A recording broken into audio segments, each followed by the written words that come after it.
ಪಹಲ್ಗಾಮ್ನಲ್ಲಿ ನರಮೇಧ ನಡೆದ ಮೊದಲ ದಿನದಿಂದಲೂ ಕೂಡ ಭಾರತದ ಸೇನಾಪಡೆಯ ಬಲ ಎಷ್ಟಿದೆ ಅನ್ನೋದರ ಡೀಟೇಲ್ಸ್ ಅನ್ನು ರಿಪಬ್ಲಿಕ್ ಕನ್ನಡದ ಮೂಲಕ ನೀವು ಗಮನಿಸ್ತಲೇ ಇದ್ದೀರಿ.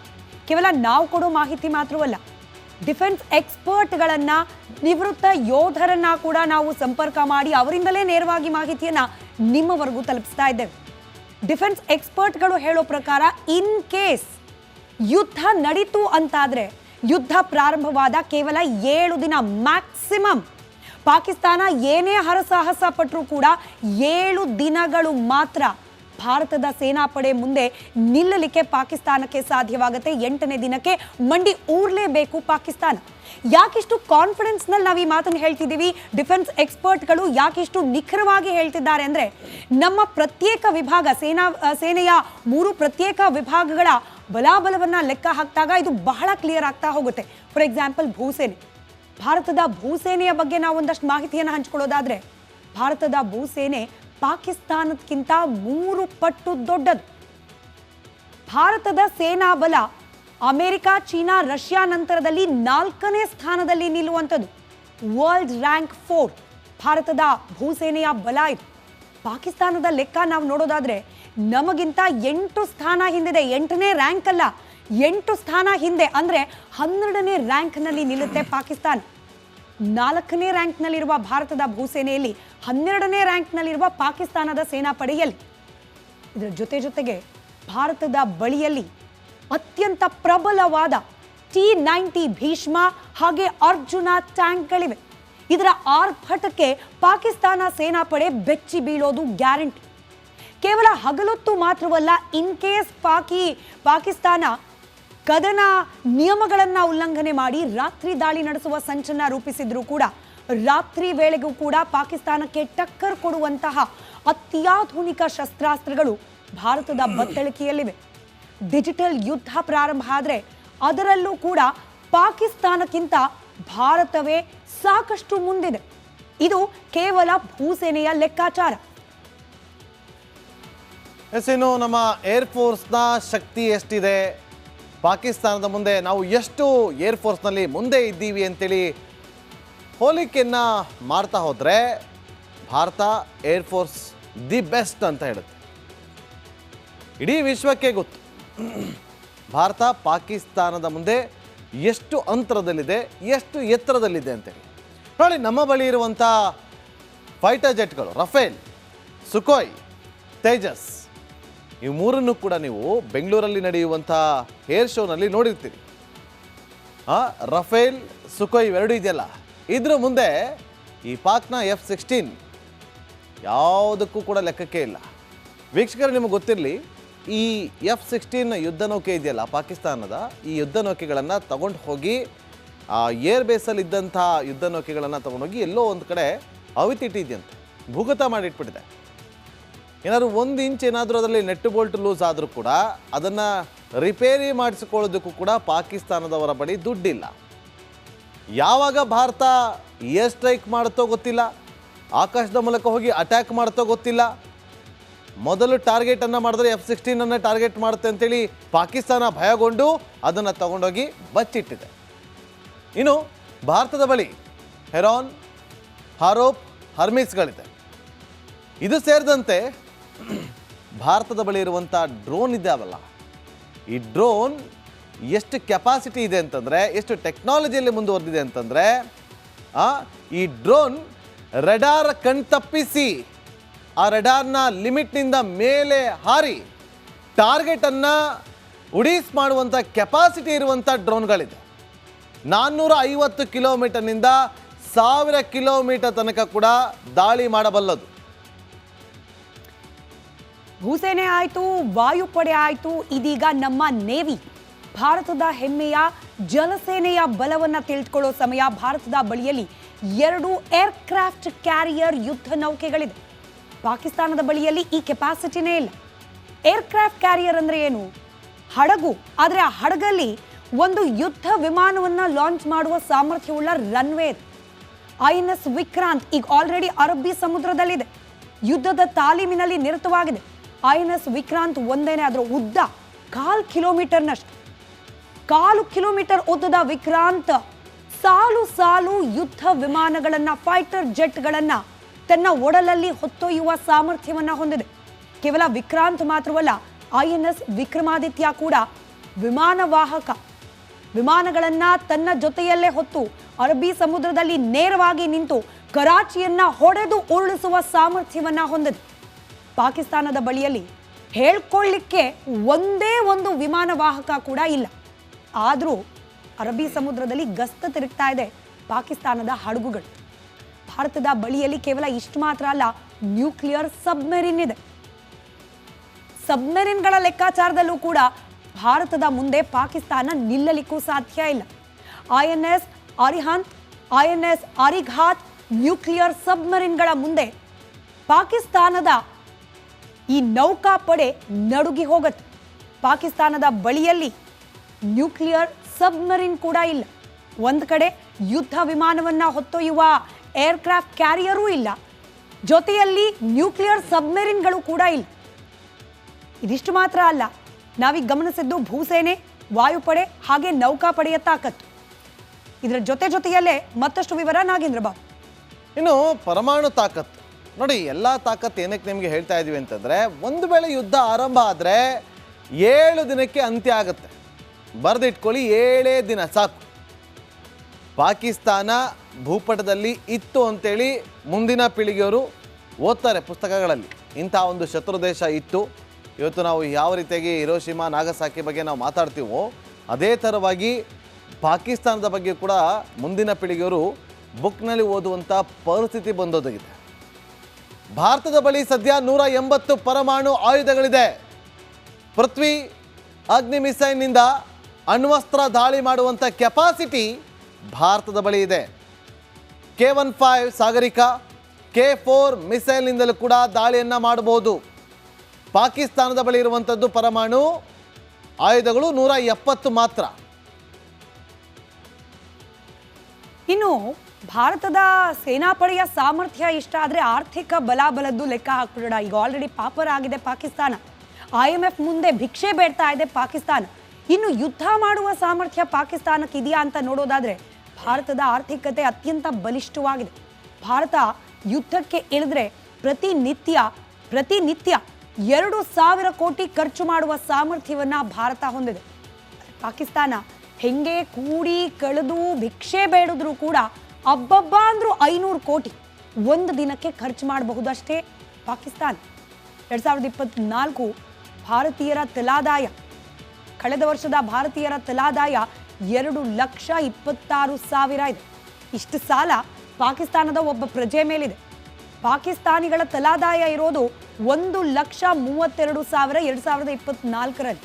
ತಜ್ಞರ ಪ್ರಕಾರ ಪಾಕಿಸ್ತಾನ ಒಂದು ವಾರ ಕೂಡ ಭಾರತದ ಮುಂದೆ ಯುದ್ಧ ಭೂಮಿಯಲ್ಲಿ ನಿಲ್ಲಲಿಕ್ಕೆ ಸಾಧ್ಯ ಇಲ್ಲ ಅಂತ ಹೇಳಿ ಎಲ್ಲ ಅಂಶಗಳನ್ನು ಪರಿಗಣಿಸಿಯೇ ಅಷ್ಟು ಕಾನ್ಫಿಡೆನ್ಸ್ನಲ್ಲಿ ಹೇಳ್ತಿದ್ದಾರೆ ಡಿಫೆನ್ಸ್ ಎಕ್ಸ್ಪರ್ಟ್. ಪಹಲ್ಗಾಮ್ನಲ್ಲಿ ನರಮೇಧ ನಡೆದ ಮೊದಲ ದಿನದಿಂದಲೂ ಕೂಡ ಭಾರತದ ಸೇನಾಪಡೆಯ ಬಲ ಎಷ್ಟಿದೆ ಅನ್ನೋದರ ಡೀಟೇಲ್ಸ್ ಅನ್ನ ರಿಪಬ್ಲಿಕ್ ಕನ್ನಡದ ಮೂಲಕ ನೀವು ಗಮನಿಸ್ತಲೇ ಇದ್ದೀರಿ. ಕೇವಲ ನಾವು ಕೊಡೋ ಮಾಹಿತಿ ಮಾತ್ರವಲ್ಲ, ಡಿಫೆನ್ಸ್ ಎಕ್ಸ್ಪರ್ಟ್ಗಳನ್ನ, ನಿವೃತ್ತ ಯೋಧರನ್ನ ಕೂಡ ನಾವು ಸಂಪರ್ಕ ಮಾಡಿ ಅವರಿಂದಲೇ ನೇರವಾಗಿ ಮಾಹಿತಿಯನ್ನ ನಿಮ್ಮವರೆಗೂ ತಲುಪಿಸ್ತಾ ಇದ್ದೇವೆ. ಡಿಫೆನ್ಸ್ ಎಕ್ಸ್ಪರ್ಟ್ಗಳು ಹೇಳೋ ಪ್ರಕಾರ ಇನ್ ಕೇಸ್ ಯುದ್ಧ ನಡೀತು ಅಂತಾದ್ರೆ ಯುದ್ಧ ಪ್ರಾರಂಭವಾದ ಕೇವಲ 7 ದಿನ ಮ್ಯಾಕ್ಸಿಮಮ್, ಪಾಕಿಸ್ತಾನ ಏನೇ ಹರಸಾಹಸ ಪಟ್ಟರೂ ಕೂಡ 7 ದಿನಗಳು ಮಾತ್ರ ಭಾರತದ ಸೇನಾಪಡೆ ಮುಂದೆ ನಿಲ್ಲಲಿಕ್ಕೆ ಪಾಕಿಸ್ತಾನಕ್ಕೆ ಸಾಧ್ಯವಾಗುತ್ತೆ. 8ನೇ ದಿನಕ್ಕೆ ಮಂಡಿ ಊರ್ಲೇಬೇಕು ಪಾಕಿಸ್ತಾನ. ಯಾಕಿಷ್ಟು ಕಾನ್ಫಿಡೆನ್ಸ್ನಲ್ಲಿ ನಾವು ಈ ಮಾತನ್ನು ಹೇಳ್ತಿದ್ದೀವಿ, ಡಿಫೆನ್ಸ್ ಎಕ್ಸ್ಪರ್ಟ್ಗಳು ಯಾಕಿಷ್ಟು ನಿಖರವಾಗಿ ಹೇಳ್ತಿದ್ದಾರೆ ಅಂದರೆ, ನಮ್ಮ ಪ್ರತ್ಯೇಕ ವಿಭಾಗ ಸೇನೆಯ 3 ಪ್ರತ್ಯೇಕ ವಿಭಾಗಗಳ ಬಲಾಬಲವನ್ನು ಲೆಕ್ಕ ಹಾಕಿದಾಗ ಇದು ಬಹಳ ಕ್ಲಿಯರ್ ಆಗ್ತಾ ಹೋಗುತ್ತೆ. ಫಾರ್ ಎಕ್ಸಾಂಪಲ್ ಭೂಸೇನೆ, ಭಾರತದ ಭೂಸೇನೆಯ ಬಗ್ಗೆ ನಾವು ಒಂದಷ್ಟು ಮಾಹಿತಿಯನ್ನು ಹಂಚ್ಕೊಳ್ಳೋದಾದ್ರೆ, ಭಾರತದ ಭೂಸೇನೆ ಪಾಕಿಸ್ತಾನಕ್ಕಿಂತ 3 ಪಟ್ಟು ದೊಡ್ಡದು. ಭಾರತದ ಸೇನಾ ಬಲ ಅಮೆರಿಕ, ಚೀನಾ, ರಷ್ಯಾ ನಂತರದಲ್ಲಿ 4ನೇ ಸ್ಥಾನದಲ್ಲಿ ನಿಲ್ಲುವಂಥದ್ದು. ವರ್ಲ್ಡ್ ರ್ಯಾಂಕ್ 4 ಭಾರತದ ಭೂಸೇನೆಯ ಬಲ ಇದು. ಪಾಕಿಸ್ತಾನದ ಲೆಕ್ಕ ನಾವು ನೋಡೋದಾದ್ರೆ ನಮಗಿಂತ 8 ಸ್ಥಾನ ಹಿಂದಿದೆ. 8ನೇ ರ್ಯಾಂಕ್ ಅಲ್ಲ, 8 ಸ್ಥಾನ ಹಿಂದೆ. ಅಂದರೆ 12ನೇ ರ್ಯಾಂಕ್ನಲ್ಲಿ ನಿಲ್ಲುತ್ತೆ ಪಾಕಿಸ್ತಾನ. 4ನೇ ರ್ಯಾಂಕ್ನಲ್ಲಿರುವ ಭಾರತದ ಭೂಸೇನೆಯಲ್ಲಿ 12ನೇ ರ್ಯಾಂಕ್ನಲ್ಲಿರುವ ಪಾಕಿಸ್ತಾನದ ಸೇನಾಪಡೆಯಲ್ಲಿ ಇದರ ಜೊತೆಗೆ ಭಾರತದ ಬಳಿಯಲ್ಲಿ ಅತ್ಯಂತ ಪ್ರಬಲವಾದ T-90 ಭೀಷ್ಮ ಹಾಗೆ ಅರ್ಜುನ ಟ್ಯಾಂಕ್ಗಳಿವೆ. ಇದರ ಆರ್ಭಟಕ್ಕೆ ಪಾಕಿಸ್ತಾನ ಸೇನಾಪಡೆ ಬೆಚ್ಚಿ ಬೀಳೋದು ಗ್ಯಾರಂಟಿ. ಕೇವಲ ಹಗಲೊತ್ತು ಮಾತ್ರವಲ್ಲ, ಇನ್ ಕೇಸ್ ಪಾಕಿಸ್ತಾನ ಕದನ ನಿಯಮಗಳನ್ನು ಉಲ್ಲಂಘನೆ ಮಾಡಿ ರಾತ್ರಿ ದಾಳಿ ನಡೆಸುವ ಸಂಚನ್ನ ರೂಪಿಸಿದ್ರು ಕೂಡ ರಾತ್ರಿ ವೇಳೆಗೂ ಕೂಡ ಪಾಕಿಸ್ತಾನಕ್ಕೆ ಟಕ್ಕರ್ ಕೊಡುವಂತಹ ಅತ್ಯಾಧುನಿಕ ಶಸ್ತ್ರಾಸ್ತ್ರಗಳು ಭಾರತದ ಬತ್ತಳಿಕೆಯಲ್ಲಿವೆ. ಡಿಜಿಟಲ್ ಯುದ್ಧ ಪ್ರಾರಂಭ ಆದರೆ ಅದರಲ್ಲೂ ಕೂಡ ಪಾಕಿಸ್ತಾನಕ್ಕಿಂತ ಭಾರತವೇ ಸಾಕಷ್ಟು ಮುಂದಿದೆ. ಇದು ಕೇವಲ ಭೂಸೇನೆಯ ಲೆಕ್ಕಾಚಾರ. ಇನ್ನು ನಮ್ಮ ಏರ್ಫೋರ್ಸ್ನ ಶಕ್ತಿ ಎಷ್ಟಿದೆ, ಪಾಕಿಸ್ತಾನದ ಮುಂದೆ ನಾವು ಎಷ್ಟು ಏರ್ಫೋರ್ಸ್ನಲ್ಲಿ ಮುಂದೆ ಇದ್ದೀವಿ ಅಂತೇಳಿ ಹೋಲಿಕೆಯನ್ನು ಮಾಡ್ತಾ ಹೋದರೆ ಭಾರತ ಏರ್ಫೋರ್ಸ್ ದಿ ಬೆಸ್ಟ್ ಅಂತ ಹೇಳುತ್ತೆ. ಇಡೀ ವಿಶ್ವಕ್ಕೆ ಗೊತ್ತು ಭಾರತ ಪಾಕಿಸ್ತಾನದ ಮುಂದೆ ಎಷ್ಟು ಅಂತರದಲ್ಲಿದೆ, ಎಷ್ಟು ಎತ್ತರದಲ್ಲಿದೆ ಅಂತೇಳಿ. ನೋಡಿ, ನಮ್ಮ ಬಳಿ ಇರುವಂಥ ಫೈಟರ್ ಜೆಟ್ಗಳು ರಫೇಲ್, ಸುಖೋಯ್, ತೇಜಸ್, ಈ ಮೂರನ್ನು ಕೂಡ ನೀವು ಬೆಂಗಳೂರಲ್ಲಿ ನಡೆಯುವಂಥ ಏರ್ ಶೋನಲ್ಲಿ ನೋಡಿರ್ತೀರಿ. ರಫೇಲ್, ಸುಖೋಯ್ ಇವೆರಡು ಇದೆಯಲ್ಲ, ಇದ್ರ ಮುಂದೆ ಈ ಪಾಕ್ನ F-16 ಯಾವುದಕ್ಕೂ ಕೂಡ ಲೆಕ್ಕಕ್ಕೆ ಇಲ್ಲ. ವೀಕ್ಷಕರು, ನಿಮಗೆ ಗೊತ್ತಿರಲಿ, ಈ F-16 ಯುದ್ಧ ನೌಕೆ ಇದೆಯಲ್ಲ ಪಾಕಿಸ್ತಾನದ, ಈ ಯುದ್ಧ ನೌಕೆಗಳನ್ನು ತಗೊಂಡು ಹೋಗಿ ಏರ್ ಬೇಸಲ್ಲಿ ಇದ್ದಂಥ ಯುದ್ಧ ನೌಕೆಗಳನ್ನು ತೊಗೊಂಡೋಗಿ ಎಲ್ಲೋ ಒಂದು ಕಡೆ ಅವಿತಿಟ್ಟಿದೆಯಂತೆ, ಭೂಗತ ಮಾಡಿಟ್ಬಿಟ್ಟಿದೆ. ಏನಾದರೂ 1 ಇಂಚ್ ಏನಾದರೂ ಅದರಲ್ಲಿ ನೆಟ್ ಬೋಲ್ಟ್ ಲೂಸ್ ಆದರೂ ಕೂಡ ಅದನ್ನು ರಿಪೇರಿ ಮಾಡಿಸಿಕೊಳ್ಳೋದಕ್ಕೂ ಕೂಡ ಪಾಕಿಸ್ತಾನದವರ ಬಳಿ ದುಡ್ಡಿಲ್ಲ. ಯಾವಾಗ ಭಾರತ ಏರ್ ಸ್ಟ್ರೈಕ್ ಮಾಡುತ್ತೋ ಗೊತ್ತಿಲ್ಲ, ಆಕಾಶದ ಮೂಲಕ ಹೋಗಿ ಅಟ್ಯಾಕ್ ಮಾಡುತ್ತೋ ಗೊತ್ತಿಲ್ಲ.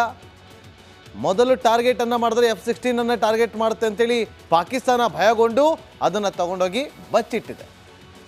ಇನ್ನು ಭಾರತದ ಬಳಿ ಹೆರಾನ್, ಹಾರೋಪ್, ಹರ್ಮಿಸ್ಗಳಿದೆ. ಇದು ಸೇರಿದಂತೆ ಭಾರತದ ಬಳಿ ಇರುವಂಥ ಡ್ರೋನ್ ಇದ್ದಾವಲ್ಲ, ಈ ಡ್ರೋನ್ ಎಷ್ಟು ಕೆಪಾಸಿಟಿ ಇದೆ ಅಂತಂದರೆ, ಎಷ್ಟು ಟೆಕ್ನಾಲಜಿಯಲ್ಲಿ ಮುಂದುವರೆದಿದೆ ಅಂತಂದರೆ, ಈ ಡ್ರೋನ್ ರೆಡಾರ್ ಕಣ್ತಪ್ಪಿಸಿ ಆ ರೆಡಾರ್ನ ಲಿಮಿಟ್ನಿಂದ ಮೇಲೆ ಹಾರಿ ಟಾರ್ಗೆಟನ್ನು ಉಡೀಸ್ ಮಾಡುವಂಥ ಕೆಪಾಸಿಟಿ ಇರುವಂಥ ಡ್ರೋನ್ಗಳಿದೆ. 450 ಕಿಲೋಮೀಟರ್ನಿಂದ 1000 ಕಿಲೋಮೀಟರ್ ತನಕ ಕೂಡ ದಾಳಿ ಮಾಡಬಲ್ಲದು. ಭೂಸೇನೆ ಆಯಿತು, ವಾಯುಪಡೆ ಆಯಿತು, ಇದೀಗ ನಮ್ಮ ನೇವಿ, ಭಾರತದ ಹೆಮ್ಮೆಯ ಜಲಸೇನೆಯ ಬಲವನ್ನು ತಿಳಿದುಕೊಳ್ಳೋ ಸಮಯ. ಭಾರತದ ಬಳಿಯಲ್ಲಿ 2 ಏರ್ಕ್ರಾಫ್ಟ್ ಕ್ಯಾರಿಯರ್ ಯುದ್ಧ ನೌಕೆಗಳಿದೆ. ಪಾಕಿಸ್ತಾನದ ಬಳಿಯಲ್ಲಿ ಈ ಕೆಪಾಸಿಟಿನೇ ಇಲ್ಲ. ಏರ್ಕ್ರಾಫ್ಟ್ ಕ್ಯಾರಿಯರ್ ಅಂದರೆ ಏನು? ಹಡಗು. ಆದರೆ ಆ ಹಡಗಲ್ಲಿ ಒಂದು ಯುದ್ಧ ವಿಮಾನವನ್ನು ಲಾಂಚ್ ಮಾಡುವ ಸಾಮರ್ಥ್ಯವುಳ್ಳ ರನ್ವೇ ಇದೆ. INS ವಿಕ್ರಾಂತ್ ಈಗ ಆಲ್ರೆಡಿ ಅರಬ್ಬಿ ಸಮುದ್ರದಲ್ಲಿದೆ, ಯುದ್ಧದ ತಾಲೀಮಿನಲ್ಲಿ ನಿರತವಾಗಿದೆ. INS ವಿಕ್ರಾಂತ್ ಒಂದೇನೆ, ಅದರ ಉದ್ದ 1/4 ಕಿಲೋಮೀಟರ್ನಷ್ಟು. 1/4 ಕಿಲೋಮೀಟರ್ ಉದ್ದದ ವಿಕ್ರಾಂತ್ ಸಾಲು ಸಾಲು ಯುದ್ಧ ವಿಮಾನಗಳನ್ನು, ಫೈಟರ್ ಜೆಟ್ಗಳನ್ನು ತನ್ನ ಒಡಲಲ್ಲಿ ಹೊತ್ತೊಯ್ಯುವ ಸಾಮರ್ಥ್ಯವನ್ನು ಹೊಂದಿದೆ. ಕೇವಲ ವಿಕ್ರಾಂತ್ ಮಾತ್ರವಲ್ಲ, INS ವಿಕ್ರಮಾದಿತ್ಯ ಕೂಡ ವಿಮಾನವಾಹಕ ವಿಮಾನಗಳನ್ನು ತನ್ನ ಜೊತೆಯಲ್ಲೇ ಹೊತ್ತು ಅರಬ್ಬಿ ಸಮುದ್ರದಲ್ಲಿ ನೇರವಾಗಿ ನಿಂತು ಕರಾಚಿಯನ್ನ ಹೊಡೆದು ಉರುಳಿಸುವ ಸಾಮರ್ಥ್ಯವನ್ನು ಹೊಂದಿದೆ. ಪಾಕಿಸ್ತಾನದ ಬಳಿಯಲ್ಲಿ ಹೇಳ್ಕೊಳ್ಳಿಕ್ಕೆ ಒಂದೇ ಒಂದು ವಿಮಾನವಾಹಕ ಕೂಡ ಇಲ್ಲ. ಆದರೂ ಅರಬ್ಬಿ ಸಮುದ್ರದಲ್ಲಿ ಗಸ್ತು ತಿರುಗ್ತಾ ಇದೆ ಪಾಕಿಸ್ತಾನದ ಹಡಗುಗಳು. ಭಾರತದ ಬಳಿಯಲ್ಲಿ ಕೇವಲ ಇಷ್ಟು ಮಾತ್ರ ಅಲ್ಲ, ನ್ಯೂಕ್ಲಿಯರ್ ಸಬ್ಮೆರಿನ್ ಇದೆ. ಸಬ್ಮೆರಿನ್ಗಳ ಲೆಕ್ಕಾಚಾರದಲ್ಲೂ ಕೂಡ ಭಾರತದ ಮುಂದೆ ಪಾಕಿಸ್ತಾನ ನಿಲ್ಲಲಿಕ್ಕೂ ಸಾಧ್ಯ ಇಲ್ಲ. INS ಅರಿಹಂತ್, INS ಅರಿಘಾತ್ ನ್ಯೂಕ್ಲಿಯರ್ ಸಬ್ಮರಿನ್ಗಳ ಮುಂದೆ ಪಾಕಿಸ್ತಾನದ ಈ ನೌಕಾಪಡೆ ನಡುಗಿ ಹೋಗುತ್ತೆ. ಪಾಕಿಸ್ತಾನದ ಬಳಿಯಲ್ಲಿ ನ್ಯೂಕ್ಲಿಯರ್ ಸಬ್ಮರಿನ್ ಕೂಡ ಇಲ್ಲ. ಒಂದು ಕಡೆ ಯುದ್ಧ ವಿಮಾನವನ್ನು ಹೊತ್ತೊಯ್ಯುವ ಏರ್ಕ್ರಾಫ್ಟ್ ಕ್ಯಾರಿಯರೂ ಇಲ್ಲ, ಜೊತೆಯಲ್ಲಿ ನ್ಯೂಕ್ಲಿಯರ್ ಸಬ್ಮೆರಿನ್ಗಳು ಕೂಡ ಇಲ್ಲ. ಇದಿಷ್ಟು ಮಾತ್ರ ಅಲ್ಲ, ನಾವೀಗ ಗಮನಿಸಿದ್ದು ಭೂಸೇನೆ, ವಾಯುಪಡೆ ಹಾಗೆ ನೌಕಾಪಡೆಯ ತಾಕತ್ತು. ಇದರ ಜೊತೆಯಲ್ಲೇ ಮತ್ತಷ್ಟು ವಿವರ ನಾಗೇಂದ್ರ ಬಾಬು. ಇನ್ನು ಪರಮಾಣು ತಾಕತ್ತು ನೋಡಿ, ಎಲ್ಲ ತಾಕತ್ತು ಏನಕ್ಕೆ ನಿಮಗೆ ಹೇಳ್ತಾ ಇದ್ದೀವಿ ಅಂತಂದರೆ, ಒಂದು ವೇಳೆ ಯುದ್ಧ ಆರಂಭ ಆದರೆ 7 ದಿನಕ್ಕೆ ಅಂತ್ಯ ಆಗುತ್ತೆ. ಬರೆದಿಟ್ಕೊಳ್ಳಿ, 7 ದಿನ ಸಾಕು. ಪಾಕಿಸ್ತಾನ ಭೂಪಟದಲ್ಲಿ ಇತ್ತು ಅಂತೇಳಿ ಮುಂದಿನ ಪೀಳಿಗೆಯವರು ಓದ್ತಾರೆ ಪುಸ್ತಕಗಳಲ್ಲಿ. ಇಂಥ ಒಂದು ಶತ್ರು ದೇಶ ಇತ್ತು, ಇವತ್ತು ನಾವು ಯಾವ ರೀತಿಯಾಗಿ ಹಿರೋಶಿಮಾ ನಾಗಸಾಕಿ ಬಗ್ಗೆ ನಾವು ಮಾತಾಡ್ತೀವೋ ಅದೇ ಥರವಾಗಿ ಪಾಕಿಸ್ತಾನದ ಬಗ್ಗೆ ಕೂಡ ಮುಂದಿನ ಪೀಳಿಗೆಯವರು ಬುಕ್ನಲ್ಲಿ ಓದುವಂಥ ಪರಿಸ್ಥಿತಿ ಬಂದೊದಗಿದೆ. ಭಾರತದ ಬಳಿ ಸದ್ಯ 180 ಪರಮಾಣು ಆಯುಧಗಳಿದೆ. ಪೃಥ್ವಿ ಅಗ್ನಿ ಮಿಸೈಲ್ನಿಂದ ಅಣ್ವಸ್ತ್ರ ದಾಳಿ ಮಾಡುವಂಥ ಕೆಪಾಸಿಟಿ ಭಾರತದ ಬಳಿ ಇದೆ. K-15 ಸಾಗರಿಕಾ, K-4 ಮಿಸೈಲ್ನಿಂದಲೂ ಕೂಡ ದಾಳಿಯನ್ನು ಮಾಡಬಹುದು. ಪಾಕಿಸ್ತಾನದ ಬಳಿ ಇರುವಂಥದ್ದು ಪರಮಾಣು ಆಯುಧಗಳು 170 ಮಾತ್ರ. ಇನ್ನು ಭಾರತದ ಸೇನಾಪಡೆಯ ಸಾಮರ್ಥ್ಯ ಇಷ್ಟ ಆದರೆ ಆರ್ಥಿಕ ಬಲಾಬಲದ್ದು ಲೆಕ್ಕ ಹಾಕ್ಬಿಡೋಣ. ಈಗ ಆಲ್ರೆಡಿ ಪಾಪರ್ ಆಗಿದೆ ಪಾಕಿಸ್ತಾನ. IMF ಮುಂದೆ ಭಿಕ್ಷೆ ಬೇಡ್ತಾ ಇದೆ ಪಾಕಿಸ್ತಾನ. ಇನ್ನು ಯುದ್ಧ ಮಾಡುವ ಸಾಮರ್ಥ್ಯ ಪಾಕಿಸ್ತಾನಕ್ಕೆ ಇದೆಯಾ ಅಂತ ನೋಡೋದಾದ್ರೆ ಭಾರತದ ಆರ್ಥಿಕತೆ ಅತ್ಯಂತ ಬಲಿಷ್ಠವಾಗಿದೆ. ಭಾರತ ಯುದ್ಧಕ್ಕೆ ಇಳಿದ್ರೆ ಪ್ರತಿನಿತ್ಯ 2,000 ಕೋಟಿ ಖರ್ಚು ಮಾಡುವ ಸಾಮರ್ಥ್ಯವನ್ನ ಭಾರತ ಹೊಂದಿದೆ. ಪಾಕಿಸ್ತಾನ ಹೆಂಗೆ ಕೂಡಿ ಕಳೆದು ಭಿಕ್ಷೆ ಬೇಡಿದ್ರು ಕೂಡ ಅಬ್ಬಬ್ಬ ಅಂದ್ರೂ 500 ಕೋಟಿ ಒಂದು ದಿನಕ್ಕೆ ಖರ್ಚು ಮಾಡಬಹುದು ಅಷ್ಟೇ ಪಾಕಿಸ್ತಾನ. 2024 ಭಾರತೀಯರ ತಲಾದಾಯ, ಕಳೆದ ವರ್ಷದ ಭಾರತೀಯರ ತಲಾದಾಯ 2,26,000 ಇದೆ. ಇಷ್ಟು ಸಾಲ ಪಾಕಿಸ್ತಾನದ ಒಬ್ಬ ಪ್ರಜೆ ಮೇಲಿದೆ. ಪಾಕಿಸ್ತಾನಿಗಳ ತಲಾದಾಯ ಇರೋದು 1,32,000 2024ರಲ್ಲಿ. ತಜ್ಞರ ಪ್ರಕಾರ ಪಾಕಿಸ್ತಾನ ಒಂದು ವಾರ ಕೂಡ ಭಾರತದ ಮುಂದೆ ಯುದ್ಧ